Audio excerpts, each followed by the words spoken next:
Hello, gay people. Welcome to episode 16 of Kings on the Aux, the podcast where drag kings talk music and gender performance. I'm your host, Caius Crow, also known as Ben. I might pitch this episode as April Fools Come Early, because I got to chat with one of Cleveland's favorite clowns, Bigtop. He is one half of Honk Honk Productions, along with his comedy co-conspirator Lil Bottom. He was also a runner-up on Kingpin Season 1. Bigtop is known for his charisma, stage presence, and talent for connecting emotionally with the audience. These performance skills have served him well as he developed his signature mime number, our topic for this episode. This is an audience favorite, so if you frequent the Cleveland drag scene, it's very likely that you've seen it. Just in case you haven't, we do describe all the key beats and movements during the episode, but I'll also give you a preview for the themes you can expect. When we finished recording, Bigtop told me that his private title for this number would be How to Cure Your Heartbreak. Preparing for this interview felt a bit intimidating, not only because Bigtop is such an impressive artist, but also because of the departure from our usual format.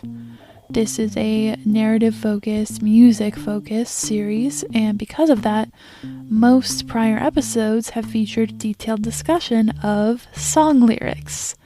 So, the challenge in my mind was, how do you analyze a drag performance without any lyrics? But really, that leads into a much more interesting challenge built into this number. How do you tell a compelling story without words? And now that we're here, I am so thrilled that Bigtop pushed the show and me as a host in this direction, because his insights can move us to think about musicality and embodiment on stage in new and exciting ways. I hope you enjoy our conversation. This is actually the first time on the show that we're discussing an all-instrumental track, so that's really cool and fun. And one thing that I really love about seeing a Bigtop performance is how you'll introduce us to music that we might not have ever discovered on our own. I would really love to start there. So tell me a little bit about your taste in music. What kinds of sound are you usually drawn to? Oh God, I would call it eclectic for sure. Like, not to sound like a dickhead, but I really do listen to pretty much anything. I think the thing that I look for in music more than anything else is just like quality overall. Like quality of composition, quality of musicianship, like can the people fucking play? Like can they sing well? Like are they doing interesting things? I'm not, super I'm not like necessarily very educated in music theory, but like I've got a little bit of, training and knowledge overall. So it's like that's really just the biggest thing for me is like, is it good? Growing up, I guess I definitely gravitated toward like just rock and roll metal all the way. Like I growing up in like kind of rural Colorado, I wasn't like allowed to listen to a lot of things because my household was also very religious. But whenever we would like go to rodeos or so, like anytime, that big stadium rock was on at events, I would get super hyped. Or I think like funk and disco were really important to me as a kid too. Loved that. When I would go to sleep, I think one of the CDs that my mom would put me on to help me sleep was actually Natalie Cole. So I've been listening to jazz for a really long time as well. So yeah, literally it started in a pretty small, like tight grouping of like genres. But the older I get, also I'd say like the more adventurous I get. Probably, I don't know, when I was like in community college, right out of high school, I took like a world music class, and that like opened up a lot of different doors for me taste wise as well. So yeah, literally, if it's good, it's good. I do not care who made it. I don't care. Like there's a couple of genres that I don't know, that I don't necessarily gravitate towards, but even then, like if I find really great examples of that style of music, I'll listen to it. I do not care. Yeah, no, I can really see that for you. Like that feels really consistent with like what I've seen of the music you choose to perform, where I Mm, couldn't like place it all on like one single map genre wise, but what it has in common is this like this level of intensity and also this sense of like I don't know, when I see you perform, it's usually like something that seems to have like multiple movements in it. Like there are opportunities for you to like slow down and like really big yeah, crescendos and all of that. So yeah, it seems to be a lot more about the movement and the levels than just one yeah. particular kind of sound. Yeah, dynamic. Well, especially like when I'm picking stuff to perform to, when the music already has its own kind of dynamics and flow, it makes it a lot easier for me as a performer to kind of move and flow myself, I guess. I guess for like this number specifically, like I don't know, it's like, oh, like this song is already telling a story to me. And there's already like this big kind of dip in energy and it sounds melancholic. So like what can I do with that? Like and it just kind of the number basically wrote itself, more or less. That's perfect, perfect. Because that was something that I wanted to ask you actually was like about your like process and choosing this song. So focusing in on the song from the number we're discussing, it is a 6 minute track off the second album from an avant-garde Finnish band whose name translates to something like the Hammers of the Underworld. I found that. I Yeah. think that that's correct. Yeah, Hammer of the Underworld. Awesome. Which like I can't even begin to try to pronounce the name. It's Me neither. I'm it's so just glad we're on the same page. it's so hard. So I'm really into this kind of newer game called Trench Crusade, and like one of the writer for the game is from Finland, and he's mentioned in interviews that like during the World Wars, when everybody was scrambling to keep like their codes like over the radio, kind of like locked down, and people would have to like switch and like write new codes for communication all the time, and like more kind of get more and more cryptic. And the only country that didn't have to do that was fucking Finland, because nobody could understand what they were saying at all. So Okay, yeah. like, So there's like there's a oh man, his there's a yeah, historical like basis then. there's so many fucking vowels, so many vowels. But like just for entertainment's sake, I will attempt to pronounce it. Alamaailman Vasarat or something like that. I literally couldn't even begin to guess. It Yes. Well, you yeah. made an honest attempt, and it is through no fault of our own, or at the very least, we are not alone. There is a decades-long tradition of not being Yeah. able to pronounce Finnish. It's So we're like that funny little corner of the country, like in the fucking Arctic Circle, where they're just saying anything up there. I guess. I don't know. yeah, I guess we might never know because we can't understand them. Yeah. I wouldn't have a fucking clue. Not the slightest. But yeah, I don't know. Like I think this was a if I remember correctly, like this band is a band that my ex found back when the Mm. Spotify algorithms weren't so shit. And like we had a really like huge overlap in our shared music taste and like listened to a lot of kind of avant-garde stuff anyway, or like really just like weird experimental shit. Igor was something we listened to. And I think like we went down a Spotify rabbit hole with Igor where we are just like clicking on like listeners also tried this or like tried this. And we ended up on this band and we're like, hold up, like this is really cool. It's like it's got some elements of klezmer, it's got like some elements of big band jazz. Like there's a lot going on here. So Yeah, when I was like looking into them some more to prepare for this number, because like all the times that I've seen you do it, and I like keep wondering, what is that track? What is that track? And now I finally know.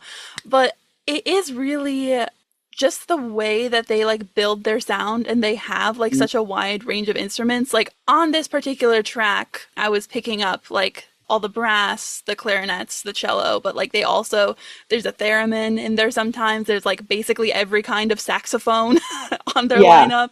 It's yeah. insane.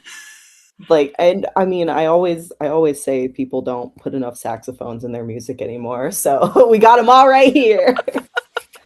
All right here about 20 some years ago when this album Yeah, was coming out. Yeah. right. They were ahead of the game there, for sure.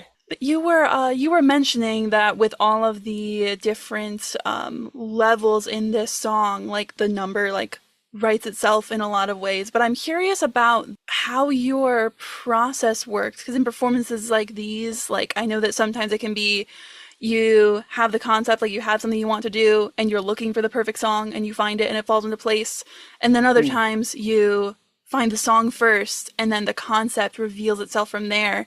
So, yeah. what inspirational path would you chart for the genesis of this number? Oh, well, I've been wanting to do like a pure mime number for a while. Cause like when I started my drag career, mostly my idea was like I really want to be a comedic drag king, like Mm-hmm. in clown makeup. I was just like, yeah, like I don't know, I didn't have a really solid direction as long as like I just got to do like funny shit because my character, like I really wanted specifically to be a clown, but I didn't really know what that meant yet, I guess. And it was like the more I got into doing drag, the more I kind of like, well, there's so many great kings who do comedy around here. Like there's so many kind of directions I could take this, but like I'm wearing the clown makeup already, you know. I what if I just did clown shit? What if I got more and more like more like an actual honest to God real clown? And I think that is has become my mission over the last, I want Mm-hmm. to say like 2 years of more recent half of my drag career, I guess. And like I don't really want to do traditional drag. I want to inflict clown on the drag audience. So yeah, I don't know. Like it's like, okay, like obviously for a mime number, like I want to find something instrumental, but I didn't really have a storyline. And that's like always the hardest part for me is like how like building that narrative, you know. And then yeah, I don't know. We found this band and I was listening to this album and I was like, God, this is so good. And this specific song, I just couldn't stop thinking about it. I did my the obsessive thing that a lot of us do, where we just like play a song to death Right, over right. after like the first time we hear it. It's just like I got to spin it again, run that back. I was thinking, I was like, I just that it, and it really was like that breakdown in the middle Mm-hmm. that totally like kind of crystallized it in my mind where I was like, it sounds like a very lonely sigh to me. It's Mm-hmm. like this is the musical equivalent of going like, huh, and pouting. That's what it like. That's the image that's getting put in my mind right now. And it's like, well, what is the saddest thing that I can think of? Heartbreak, obviously. So I had this idea, like, there's this kind of underlying tension and like a lot of interesting shapes in the first half of the song, and then it becomes like a little bit more loud and bombastic at the end. I honestly, developing this one specifically, I was thinking about this ahead of this interview. I was like, I don't know what to tell Caius about my process for this because it really just like it made itself and I don't remember any of it. Like I remember practicing it. Mm-hmm. I remember thinking like, oh my God, how am I gonna fill all this time? And I was listening to it in the shower and I was listening to it in my room and I was like walking around in the apartment, like doing whatever chores. I was just like, it's in there. Something's in there. And it just like made itself. It just became. And I find that is consistent with a lot of my creative output, like whether I'm doing like a painting or it's like I'm not so much the actual creator of the thing. I am merely its vehicle to being Mm-hmm. born into the world. I am the conduit. But yeah, I don't know. I remember having a thought about like heartbreak for sure. And that, and I remember thinking at the time, like, oh, this is gold. Cause like everybody has Mm-hmm. felt that. Like that is Yeah. something that like is a universal part of the human experience is like getting like everybody's been ghosted or like stood up on a date or had a really gnarly breakup. Like I would love to meet somebody who hasn't. Like, I don't think they exist. But No. yeah, I was just like, oh, that's gonna be good. Now how am I gonna fill all this time? And it's something that I practiced a lot before I first like whipped it out. I cannot remember what show this debuted at, Mm. but yeah, I was not I was not the creator of this No. number. It made itself through me. It emerged fully formed. That's amazing. Yeah. That is something like I think like I mean first of all the practice really shows because I was as I was like listening to this I was listening to this on YouTube for the first time and I was thinking wow on stage I would not know that this is literally 6 minutes. Like it feels like I'm just like it feels like the audience is just like breathing along with you like in terms of like how things are like actually moving but I am also realizing that I'm getting ahead of myself, and maybe not everyone has seen this one live. So I like to pause for one moment and let's Oh yeah, describe. for sure. I know I've seen you do this live twice, once at No Class and again at Imposters Theater. It was like a while Mhm. apart, I think like a little over a year apart. And I know that like some details of like your physicality change from venue to venue, partly because those are such different venues. But as far as you would narrate the core version of this number, like the key beats that you hit, would you talk me through like how it moves narratively and physically? Yeah. So it starts out with me waking up and receiving a letter. And I think the reason I chose a letter is because like pantomiming looking at a phone is boring, I guess. Hmm. So Yeah. it's like, oh, like I get a letter, I'm very, very excited, but I realize like oh, they're gonna be over soon. And like I gotta get ready. So yeah, this then comes a part where I start to trust myself and trust like whatever kind of my practice or my body kind of wants to do. But the gist of it is like I make a cake Hmm. or like some kind of whipped dessert because the whipping motion is funny. I make something delicious. I pick out a bottle of wine and I set the table and I like will light a candle or two maybe and I wait for them. I wait for this lover who has sent me this letter to show up. And the song kind of slows down and I'm waiting some more. And then I start to cry a little and like yeah, and get very sad. And then I take a second and I decide, well, fuck it. I will just drink this wine and eat this myself. And I do that. And then I realize the audience, and which is like to me representative of like all of my friends, like Hmm. because a lot of my friends are in the audience often. Hmm. It's like, oh, all of my loved ones are here actually, and I've never needed that person at all. Like I have all of this love right here, and I'm gonna share my wine and my cake with them, and we're gonna have a party and like pass some snacks around, and the number ends with me sated and happy and a little bit drunk, sitting down usually. And we're all having a great time. Yes. Yes. Perfect. Exactly. I know that the audience is always like so like ecstatic at the end of it whenever I see you do this. Thank you for like tracking all of those like little levels because yeah, we have the start where it's like it's silly. It's inherently going to be silly because of the mime and we're like registering, "Oh my god, he's doing mime." But then Mhm. we get so invested in the character and the heartbreak like you said, like whenever it will slow down to that sad cello and you're waiting like there's always somebody like next to me who's like "Aw," or Yeah, like literally gasping like in that silence.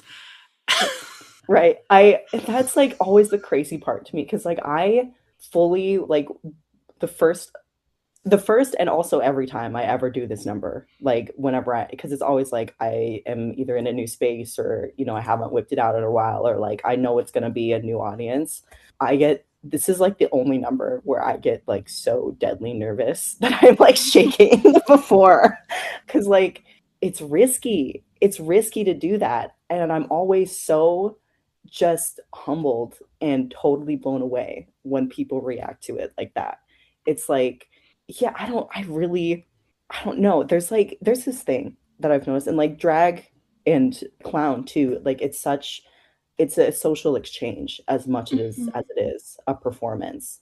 So that back and forth, like the people, audiences, like they want to be taken on this journey, like they want to be Yeah. told a story, and there's like this inherent level of trust. It's like they're trusting you to take them and like lead them on this narrative journey, and like you are trusting the audience to suspend disbelief and follow you. You know, it's like it's this kind of loop that circles around you both. I mean, there's always somebody in the room, you know, that just like doesn't fucking get it. And I don't care like what type of performance artist you are, like there's always going to be, you know, sometimes it's a whole room, you know, like that's fine. That's totally fine. But like the people who are like are able to suspend that disbelief and like go on that journey with you, like it's always such a rewarding experience to like get that reaction, you know. Like when I especially like I and it actually like a lot of the times when I'm doing this number, like my tears are actually genuine because like I can hear people like having that strong reaction to it, and I'm like, oh my god, really, you guys? Oh, it's so nice. Like I don't know, there's something so beautiful and kind of like primal about it to connect with other people on that level. And yeah, I am always so fucking honored to kind of bring that out in people. Yeah. No, I love that. And I think one of the what's really awesome about like going on the journey of this number is like how disarming it is, because I Mm, think that we're like when we're starting out, we're like ready to laugh, and then we're surprised when we cry, and then like by the end, like it's always like such, I mean, like you were saying, where like you're sharing in the wealth with the audience, like just that it always ends like a party. Like people are mhm. when you start drinking on stage, Yeah. everybody's cheering. It's like it's really rockets at the end there. So yeah, yeah, I don't know. It's really fun. It's really fun to witness. Well, thanks. Yeah, it's fun. I think so much of that I've noticed, I guess, in studying clown is like number like building up expectations and then subverting those expectations. Like a Mm-hmm. lot of times clowns when they do like a lot of audience participation games, it's like yes, there are kind of rules to the engagement, but only the clown knows what they are Mm-hmm. often. So like that inherent kind of miscommunication between like the audience not quite understanding and the clown like trying to usher them around, like that disconnect is what makes that comedy. Like that's what makes the humor sometimes. I think like yeah, I so there was a really incredible performer called Chula the Clown from Mexico, and she was at the Borderlight Festival a couple years ago. Yeah, I believe 2024. I saw her, and she has this incredible like half an hour-ish long show called Perhaps Quizás, Mm-hmm. and it was very that like, and it's she like made a long like a full show out of like that 6 minute number basically. Like it's Wow. about her looking for love, trying to find it. Like there's all of these little gags and games that the audience is with, and I have never laughed so hard in my life. I also was full on like ugly sobbing at the end of it. So like it's one of those things. It's like the clown has that power, and it was just like such an inspiring thing to see at the time, and also like really validating. It's like, oh, okay, like this is just a thing that you can do when you're a clown. Is like you can get those reactions out of people if Mm-hmm. you are able to, you know, draw their attention in the right way and like help them make expectations and then kind of subvert them a little bit. So I think for me with this specific number, it's like the expectation for most of it is that like I don't know the audience is there. Mm-hmm. Like there I do a full thing and they're there and they're watching, but it's like I don't see them. So for me that's like a little bit symbolic of when you are in love with someone or infatuated with someone, it's like nobody else really exists for you for a while.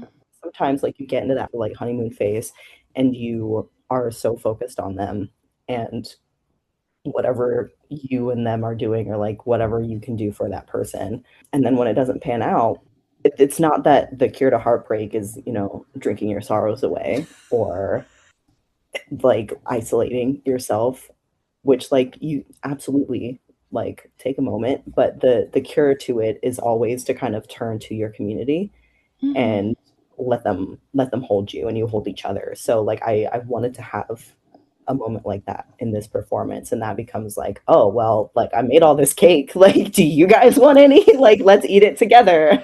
I can't finish it by myself, I can't hold all this grief by myself, but like when you share it with the people around you, everything becomes lighter and you get this kind of really big party together. So like the expectation kind of I don't see you, like you're not even there to me, kind of gets rid of. It's like, why don't you join me at my table? I'll grab some more beer, like take like let's go, like let's all kind of give this to each other, I guess. Yeah. Yeah, no, that mutual recognition, I think, is a really beautiful part of this number. This is so off topic, but hearing you talk about like bringing the audience into it, it reminds me of another performance I saw you do.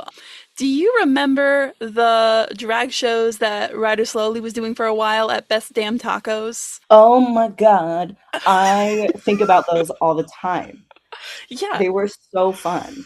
They were so fun. That's where like that's I think the first time I met Marquis was in the back of that fucking restaurant, and like but like it instant friendship there. So fun. Yeah, no, those were so silly. Those were Yeah. incredible. Yeah, no, I think about those shows very often, and I saw you at one, and it was your like banana themed mega mix. And I Yeah, remember at the end of it, you were like pulling people over to like come dance with you to the like yeah, last banana song. yeah, go And bananas. yeah, go bananas. Yeah. I still think about that because like it was one of my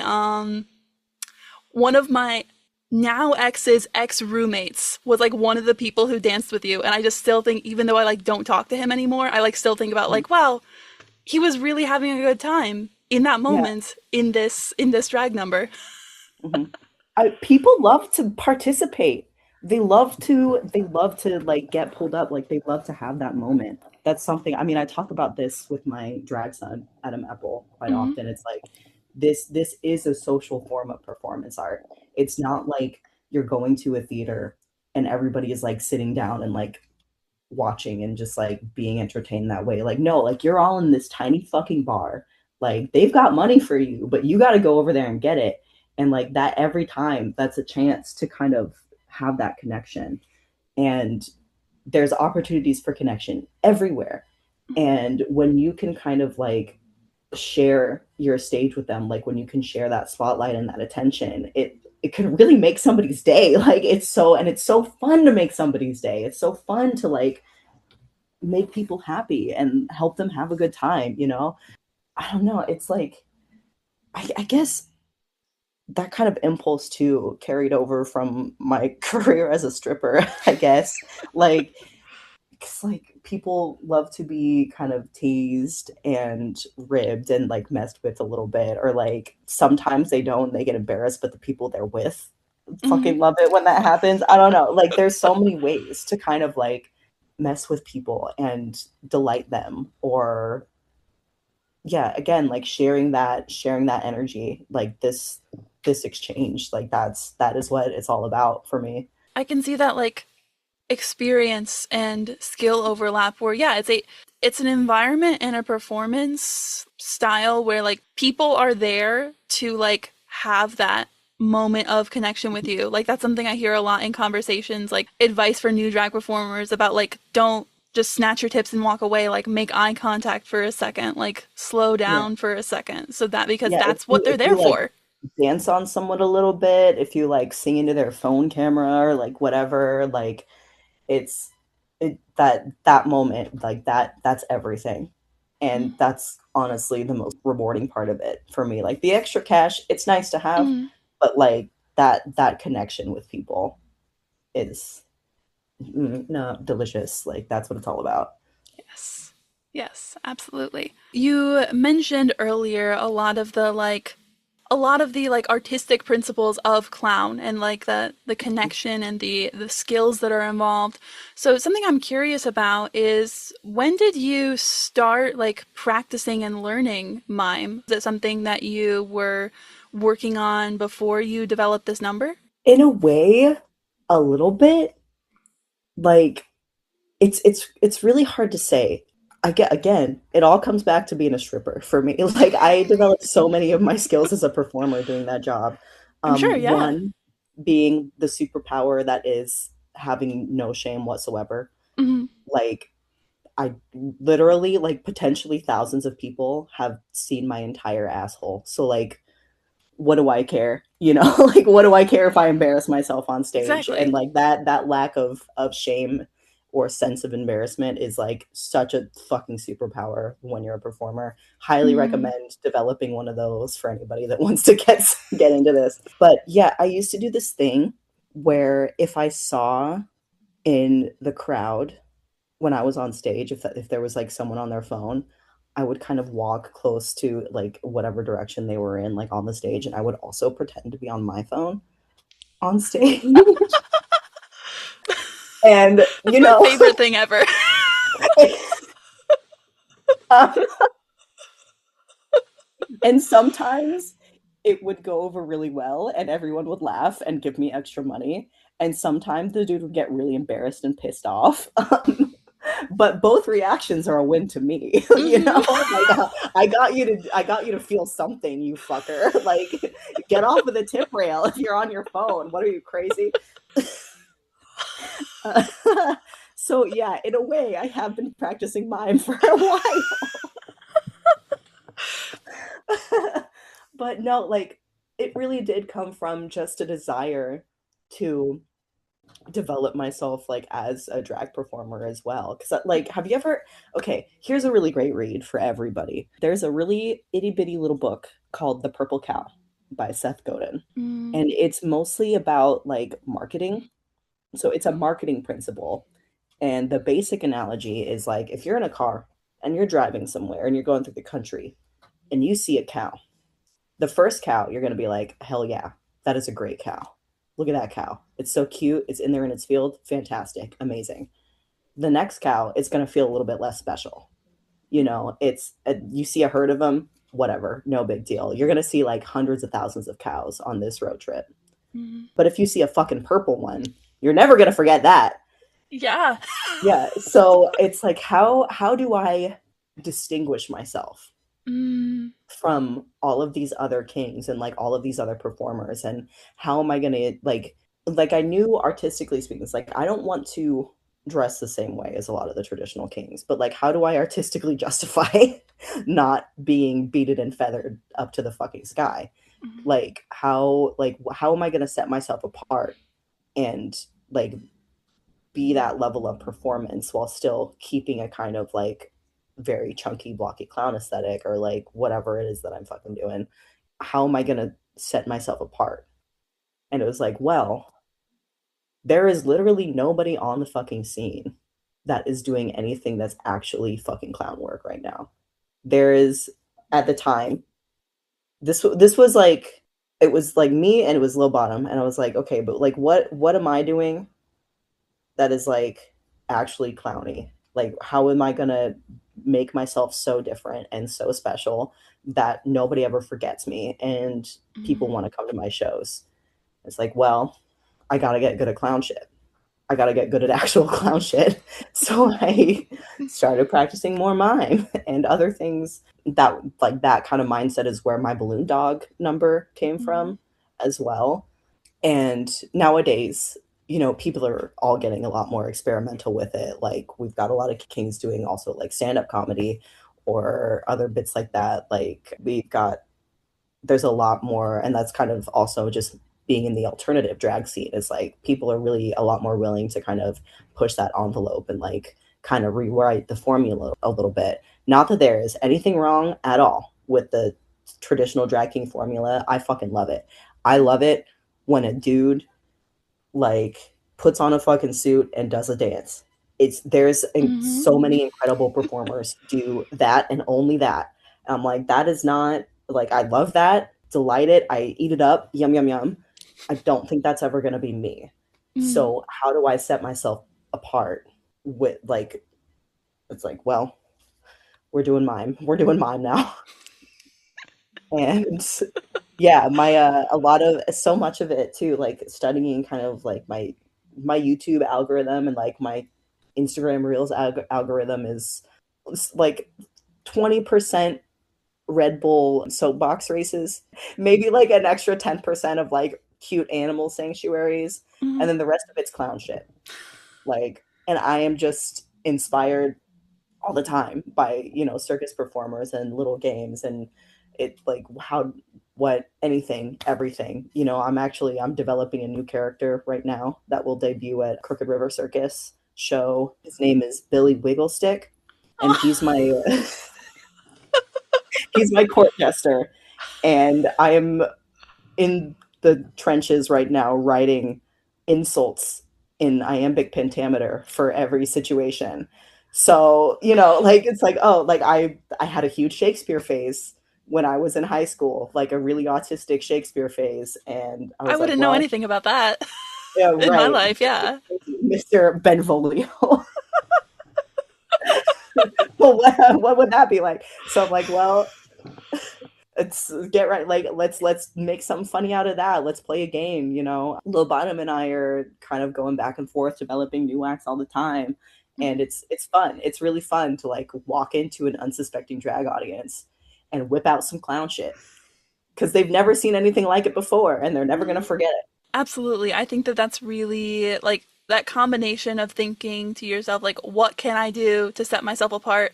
And then doing your research, like doing your reading, literally and metaphorically. Yeah, that's really important. And I hope that everyone takes that advice, whether they're a clown or not. I think it's really thinking critically about like what you're putting out there and how to elevate it. It's really important. Yeah, very important. And it's like it's always, again, more advice I've shared with my drag son. It's like you have a talent that is particular to you. Like you have something that only you are capable of doing. So do that.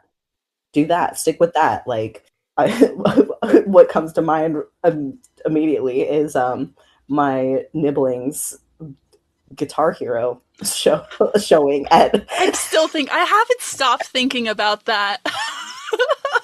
I was like, literally yesterday at the time of this recording, I was recording myself talking, like waxing poetic about how obsessed I am with their Guitar Hero act. I've never seen yeah. anyone do that before. It's No, it's yeah. and again, like talk about subverting expectations.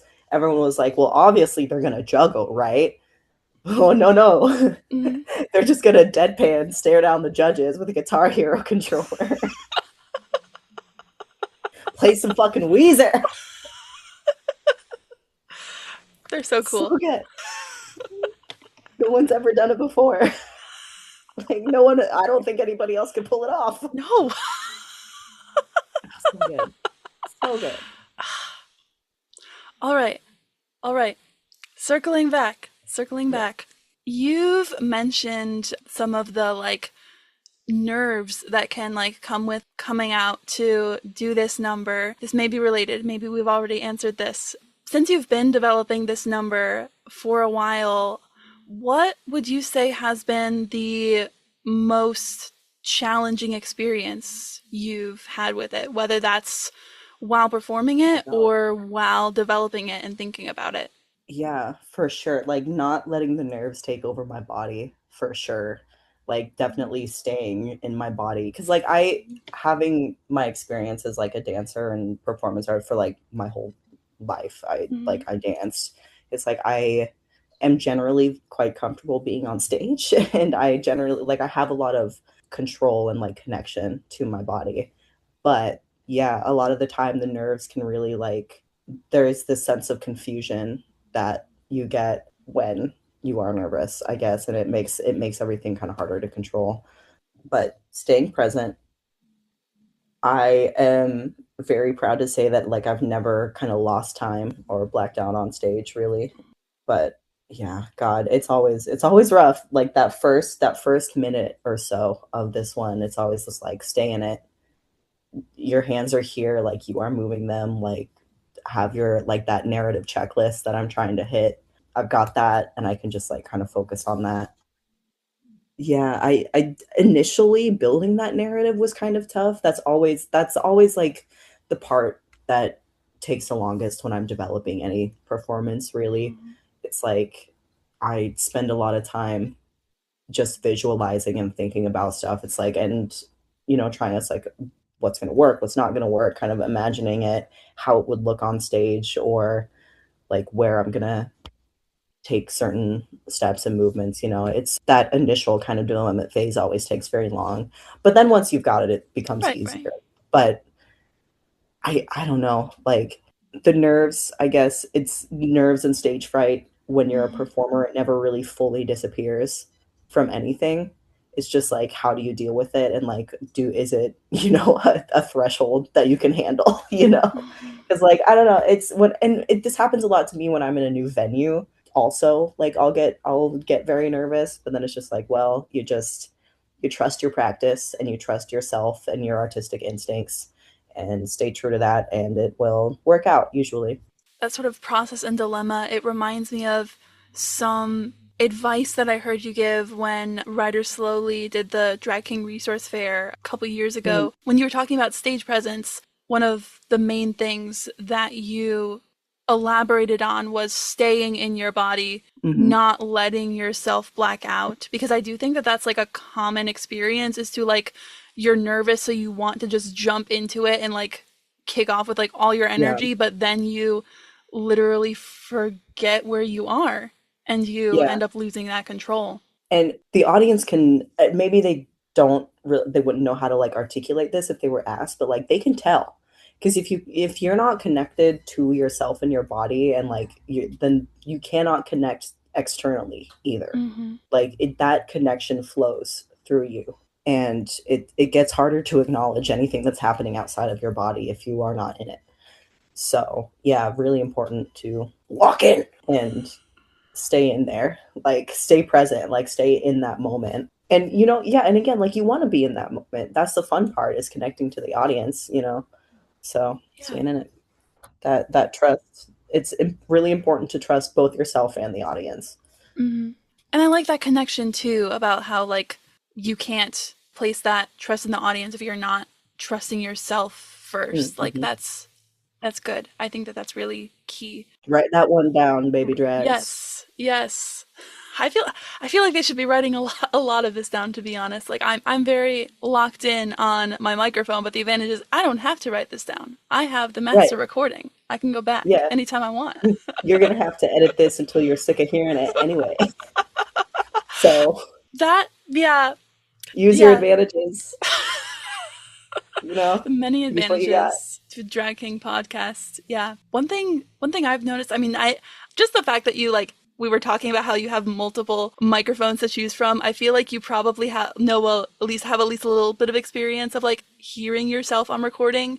It was Yeah. so insane to like become desensitized to the sound of my voice in a good way. Like Oh, yeah. like being a transsexual podcaster is like getting into it is tough. A while Right. for there's a while where it's like miserable. But then eventually it just like reaches a critical mass where it's like, yeah, this is just I've just got to go in and fix that part there that wasn't clear enough, and you're not thinking anymore about like, oh yeah, this is something that makes me uncomfortable. It's like, no, this is the voice that I'm working with. Yeah. This is my this is my tool, basically. Yeah. Yeah, absolutely. Yeah. Yeah, back when my ex and I were like doing music together, it was very that. And it was so funny. It was so fucking weird. Like when my voice started changing, like back when I was on testosterone, I was like, oh, I actually don't hate that anymore. Like so much of like that discomfort from hearing myself was just like, oh, you're just dysphoric, you idiot. It's always dysphoria. sneaks up on you.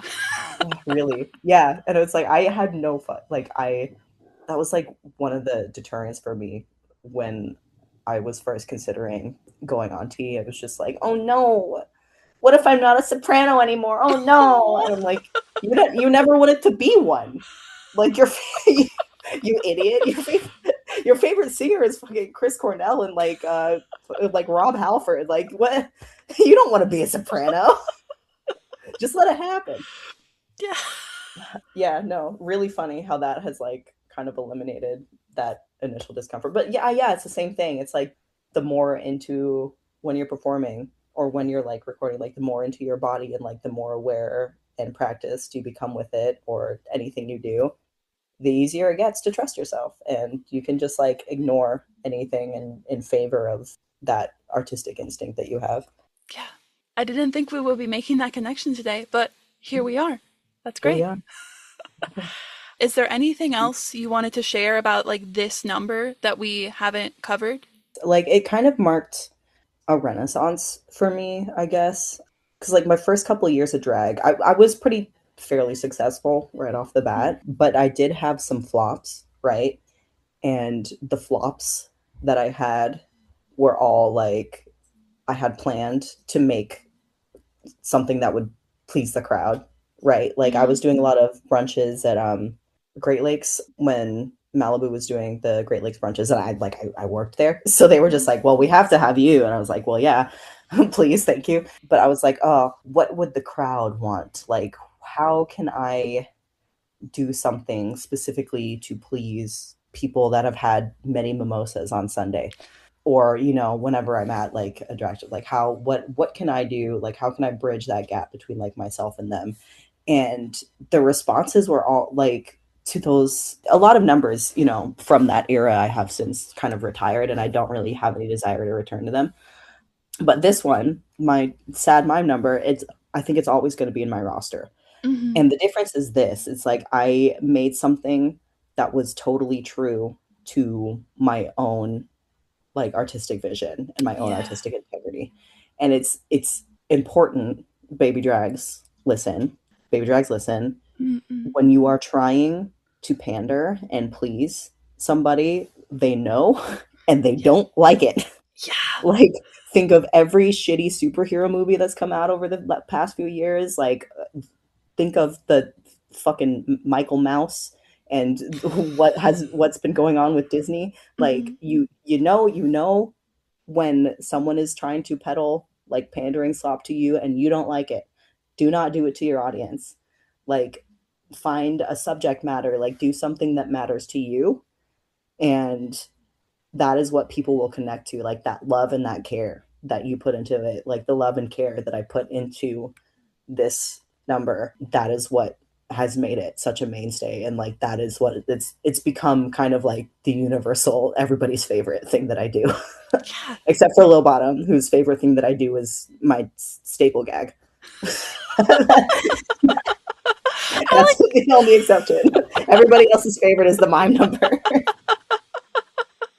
I do like the staple gag. I haven't ranked them. I haven't ranked them like Right. against each other in my head. I do like the staple gag though. Yeah. It's pretty fun. It's a fun.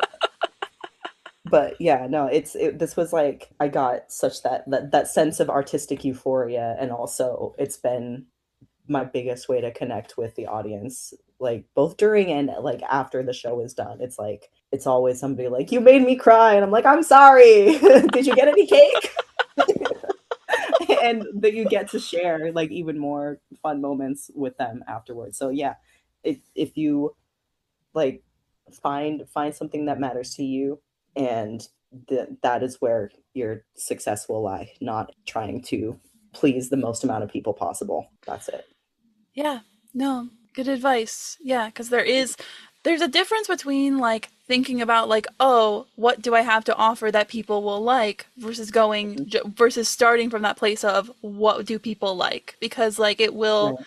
like you were saying, it will like feel soulless to them. Like you won't be putting your whole heart into it. So how are they going to Yeah, connect to it's it? like what do I like, and like how do I tell the story? And like that is not to say, again, That is not to say there aren't some incredible fucking queens around here and kings who do like top 40, like pop music. But like that, again, like that's because they love coming it. from the taste for them. It's because like that's what they like. That's what they want to do. Like that is their like artistic oeuvre. Like when everybody's got their own, so like find whatever yours is.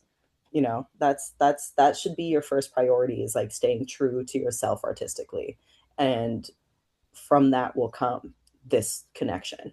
I would like to harken back to the top of this interview for a moment, how you have like an eclectic music taste. So you have a platform here. Oh If you boy. could tell everybody listening to go check out one artist or one song or both that they don't Oh, know, what would only those be? one? Okay, you can Only pick. one? Okay. If you want No, to do a top three, you want to do a top it's three. okay. No, it's okay. It's okay. It's okay. I did the first. I'm gonna go with the first one that comes to mind. Okay, and that is this incredible collective called Sleepy Time Gorilla Museum. Okay, Okay. I oh, where do I even begin? I'm gonna do. How do I pick? How do I pick?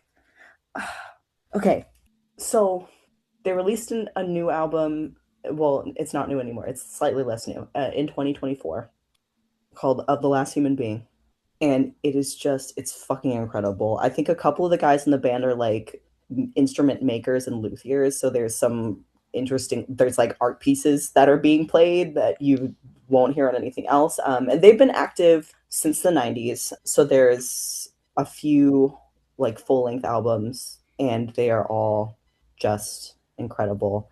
Really interesting composition techniques. Like any music theory nerds out there, you are going to have a great time listening to these guys. A lot of kind of influences from around the world and like very experimental vibes. It's hard to play favorites as far as members of the band go, but my favorite, it's got to be Carla Kihlstedt. She's fucking incredible. And yeah, I mean, oh God, the new album, it's so good. My favorite track is probably Hush Hush. And it's kind of it's this menacing portrait of domestic life, I guess. And kind of like when you're living with people, I guess, and like growing up in a household. And it's kind of uncomfortable at times, but also very, very beautiful. And Carla is the main vocalist on it. They do like kind of switch around a lot. The bass playing on this track is just oh it's so good. Go ahead, check it out.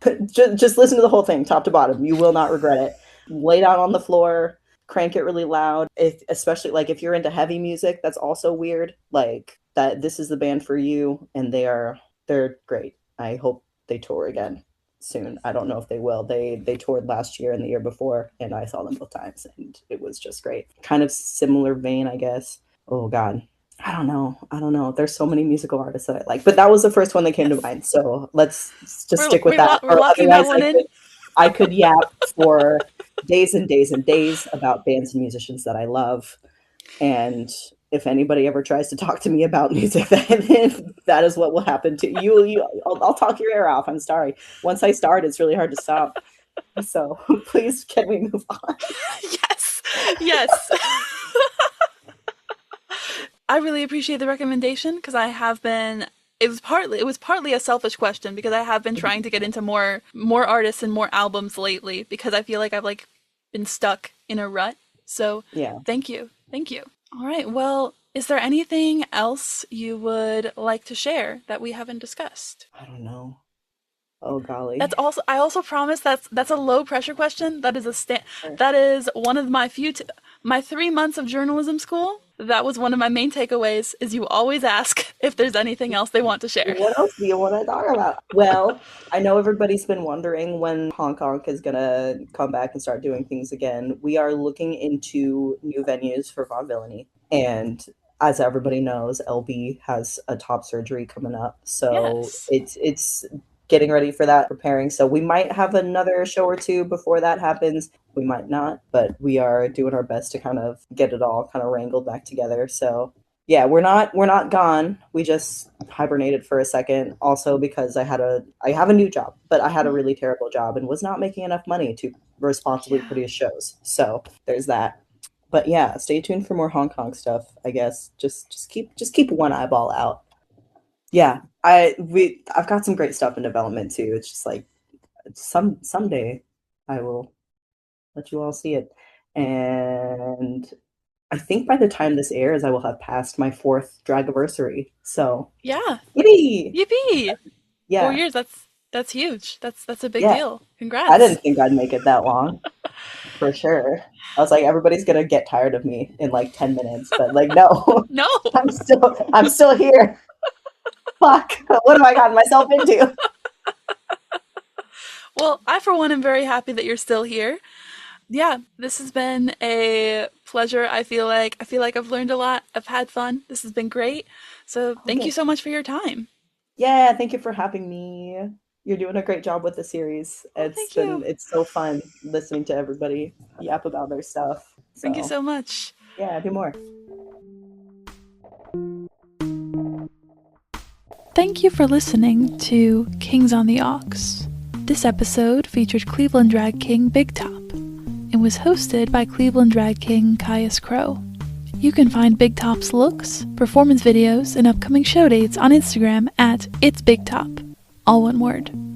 You can find me on Instagram at Caius Crow. That's CAIUS Crow. Questions? Comments? Compliments? Complaints? Send me a message on Instagram at kingsontheaux or email me at caiuscrow@gmail.com. I'll talk to you soon on our next episode. Thank you for supporting local drag.